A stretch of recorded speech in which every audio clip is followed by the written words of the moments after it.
My name is Lisa Reynolds, and I have a question for you. What if the love we share with our pets, those loyal companions who are by our side through thick and thin, doesn't end when they leave this world? What if our bond with them transcends death and continues in a way that is more profound than we could ever imagine? I know this may sound too good to be true, but the Bible has something powerful to say about it. You see, I never believed I would question life after death. I always thought death was just the end. That was until something happened to me, something so mind-blowing that I couldn't ignore it. Today, I'm going to share with you what Jesus revealed to me during an encounter that changed everything I thought I knew about life, love, and the afterlife. Before we dive in, I want to hear from you. Have you ever wondered about where your beloved pets go after they pass? Drop a comment below to share your thoughts, and make sure to subscribe to the channel. We're building a community here, a place where faith and truth intersect with life's biggest questions. 5 years ago, my world came crashing down. My husband, David, was diagnosed with a rare form of brain cancer. He fought with every ounce of his being, but the cancer was relentless. I watched as the man I loved slipped away, piece by piece, from the vibrant, loving person I married to a shell of himself. The last few months were agonizing as the disease took his ability to speak, move, or even recognize me. When David passed, I was left with an emptiness so deep I didn't know if I could continue. The house was silent, the laughter gone, and I was suffocated by the weight of my grief. What's the point of going on when the love of your life is gone and you're left with nothing but memories? The world felt cold, dark, and unfair. I didn't want to wake up in the mornings. But as I continued to survive, day after day, something shifted. It wasn't anything grand or dramatic at first. It was a small, quiet moment that would change everything. One afternoon, as I went out to the grocery store, I noticed something strange by the alley behind my apartment building. A cardboard box, half crushed by a pile of old leaves, sat haphazardly next to a dumpster. My first thought was that it was some abandoned items left out for the trash. But as I drew closer, I heard a faint sound, meowing.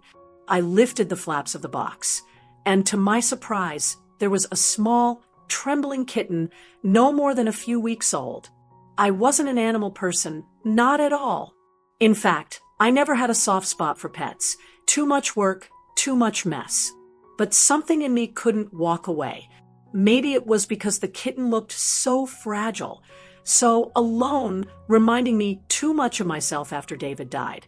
Without thinking, I scooped it up and carried it home, planning only to nurse it back to health and then take it to a shelter. But when we arrived home, everything changed. This tiny creature, with her soft fur and wide, innocent eyes, became a whirlwind in my life. She was mischievous, scratching at everything, knocking things over, and creating chaos. The house, once still, was now alive with the frantic movements of this kitten. It frustrated me. I was already overwhelmed with my grief, and now I had this creature demanding my attention, my care, my energy. I found myself resenting the kitten for reminding me of the hole in my heart, the hole that David's absence had left behind. But little by little, I began to see something more. It wasn't overnight. It took time for me to notice the subtle change that was happening. Every day, the kitten would curl up beside me, nuzzling into my side. At night, she would sleep on my bed, her soft purring a constant comfort. I started talking to her as if she could understand me. I told her about David, about the pain I was carrying, the loneliness that gnawed at my soul. She would just look at me, her big eyes filled with an unspoken understanding.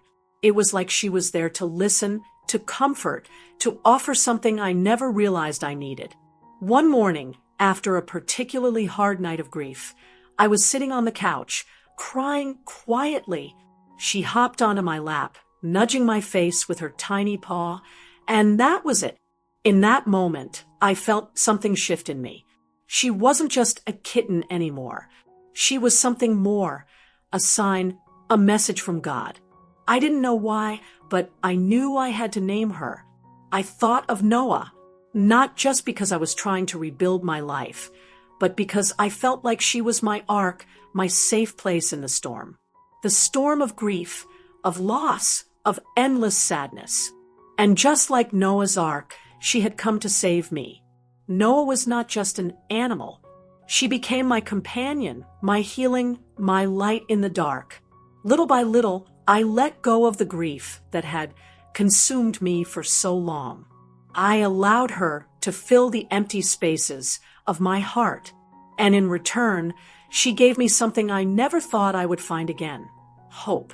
Just when I thought life might begin to settle, that maybe, just maybe, I could find peace again with Noah by my side, fate had other plans.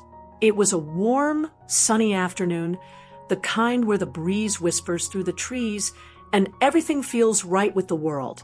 I was walking Noah through the park, my feet crunching along the gravel path as he bounced around happily, his tail wagging in rhythm with his playful strides. It was a perfect day, almost too perfect. We were nearing the street when I heard the low rumble of engines. At first, I thought it was just some cars passing by, but then the sound grew louder, and I could feel the tension in the air shift. Out of nowhere, 2 cars came barreling down the street, racing toward the intersection. My heart skipped a beat. I froze, and in that split second, everything happened so quickly. The first car swerved, sending a screech of tires into the air, but it didn't slow down. The second car was right behind, and before I could even shout or react, there was a horrifying impact. Noah yelped in pain, and in the next instant, the force of the crash sent me flying backwards.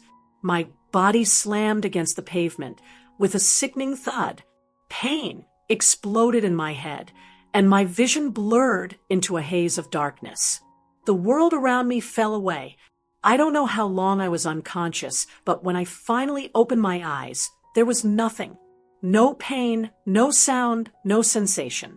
Just an endless, weightless darkness. I wasn't afraid. There was a strange peace in this void. It felt different, suspended in time. I couldn't move, yet I wasn't confined. I was simply there, existing in a place that didn't belong to the world I knew. Suddenly, a warm light began to glow in the distance. At first, it was just a faint shimmer, like the glow of a distant star. But as it grew brighter, it pulled me toward it. The closer I got, the more I felt this incredible warmth, like a blanket of peace wrapping around my very soul. The light expanded. And before I knew it, I was standing in front of someone who emanated a presence unlike any other. He was radiant, bathed in light that wasn't blinding but soothing. His eyes were filled with love, compassion, and understanding. He looked at me, and for a moment, I felt like I was the only person in the universe. He didn't say a word at first, just gazed at me with this knowing look, as though he had always been there, waiting. And then he spoke. "Lisa." His voice was warm, gentle, like a father calling his child, and yet there was a strength in it, an authority that made my heart skip a beat. It was the voice of someone who knew me, understood me, and loved me deeply. "You are not alone, my child, and what you've been through, it has purpose." I felt a wave of peace wash over me, the kind of peace I had longed for since David's death, the kind of peace I thought I would never feel again. It was as if all the pain, the sorrow, and the grief that had defined my existence for so long melted away in an instant. Then he stepped closer, and the air around us seemed to hum with a divine energy. His face radiated warmth, but there was also something in his eyes, something deep, knowing, and full of mercy. I had no doubt who he was. Jesus, the Son of God, my Savior. He reached out his hand, and I instinctively took it. His touch was pure, healing. He didn't say anything at first, but there was an unspoken understanding between us, a connection that surpassed words. "I know your pain," he said softly. "I know the depths of your heartache. But it's not the end, Lisa. There's more to this life, and there's more to your grief. The love you shared with David, the love you share with Noah, none of it is lost. It's all part of something greater. You're part of something greater." I wanted to ask him so many questions, but somehow I felt that the answers were already within me. Everything he said was like a balm for my soul, healing wounds I didn't even realize were still open. And then he did something that left me in awe. With a gentle smile, he nodded toward the darkness behind him, and I saw a small figure emerge, my precious Noah. There she was standing before me, healthy and whole. No injuries, no suffering. She looked at me with those familiar, loving eyes, and for the first time, I didn't feel any fear for her. I knew she was safe. "Your bond with Noah," Jesus said, his voice soft but firm, "was no accident. She was sent to you. I sent her. Just as you needed healing, she needed healing too. She was broken, much like you. But now, she's whole and so are you. You saved each other in ways you can't fully understand yet." I knelt down, reaching out to Noah, and as I did, I felt an overwhelming sense of peace, like I was witnessing something divine. My heart swelled with love for her, for everything she had brought into my life. Jesus looked at me with compassion, as though he could read every question in my heart. "You wonder about the place of animals in my kingdom, don't you?" I nodded, not sure what to expect, but needing to hear the truth. He continued, "Animals are not like humans. They do not have the same eternal souls. But they are not without value. They are created by me, and they carry a spark of my life within them. Their purpose is to love and to heal, and in doing so, they are part of my creation, just as you are." I sat there in awe of his words. It felt like my entire worldview was shifting, expanding into something more. Animals were not just creatures to pass the time with, to care for out of routine. They were gifts from God, deeply connected to his plan. And then came the words that gave me hope beyond measure. "Noah has a place in my kingdom, Lisa. Just as I have promised, all of creation will be restored. There is no suffering in my kingdom and no pain for those who love me. Animals, too, will share in that hope.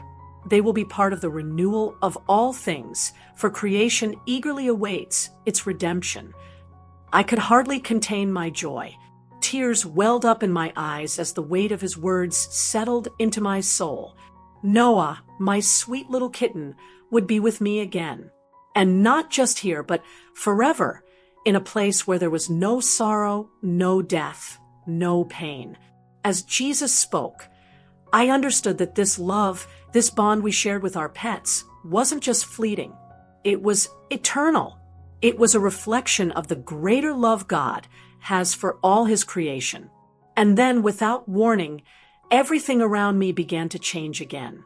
I found myself in a new place, a land that felt alive with energy, yet peaceful in ways I couldn't fully describe.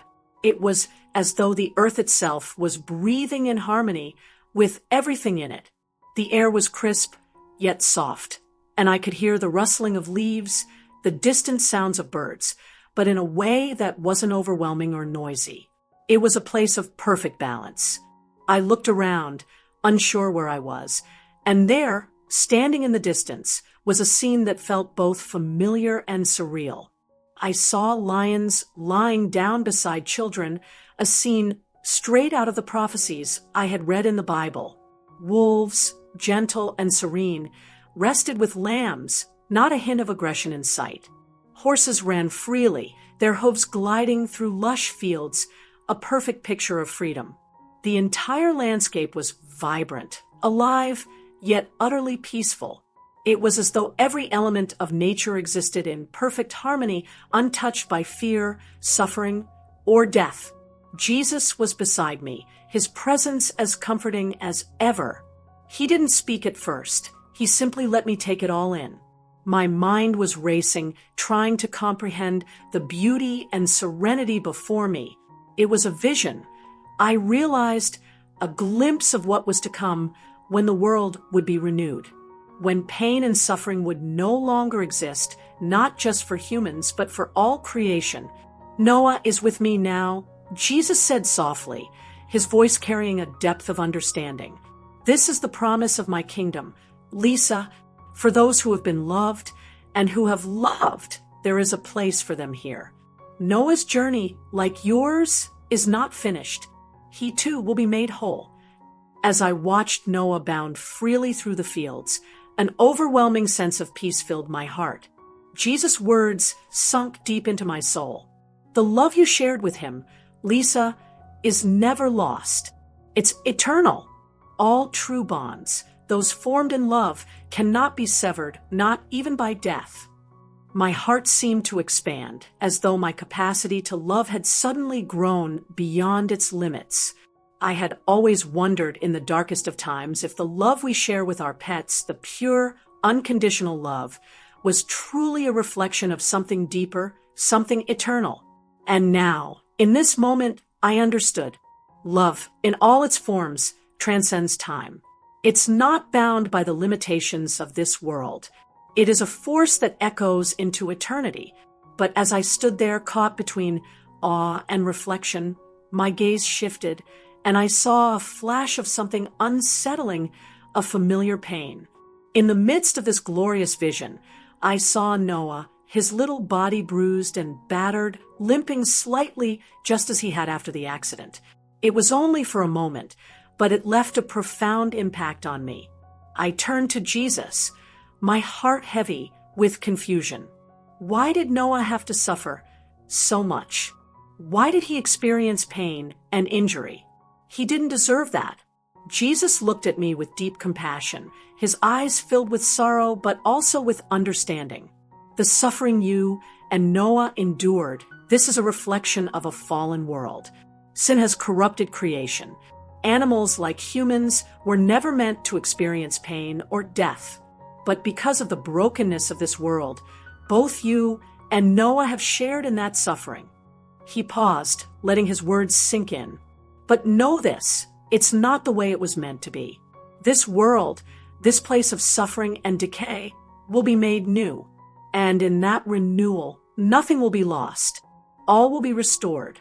I nodded, understanding on a deeper level than I had ever before. The suffering was not the end of the story. It was a chapter in a larger narrative, one that Jesus himself was writing, where pain and suffering would be no more. Then Jesus motioned to the vision around us, and suddenly the landscape changed. The beauty before me faded into something more ancient, more original, a perfect garden, untouched by time. It was Eden, the garden of God, before the fall. I could hear the distant calls of animals, the soft rustling of leaves, and the gentle sounds of life flowing as it was meant to. Before the fall of man, there was no death, Jesus explained. Animals lived in harmony with each other without fear. There was no suffering, no pain. This was God's original design for creation. I felt a deep ache in my heart, a longing for what was lost. But I also felt a flicker of hope. This vision was not just a memory, it was a promise.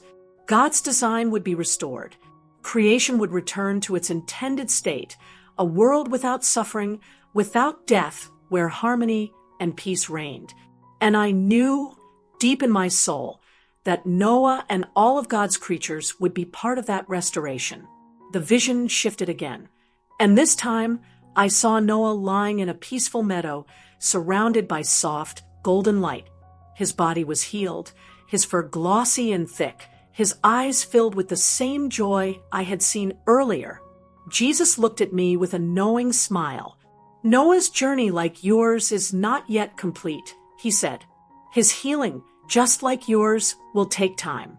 But in the end, he will be made whole, and you will see him restored to what he was meant to be, free from pain, free from suffering. The reassurance was like a balm to my soul. I no longer feared for Noah's future.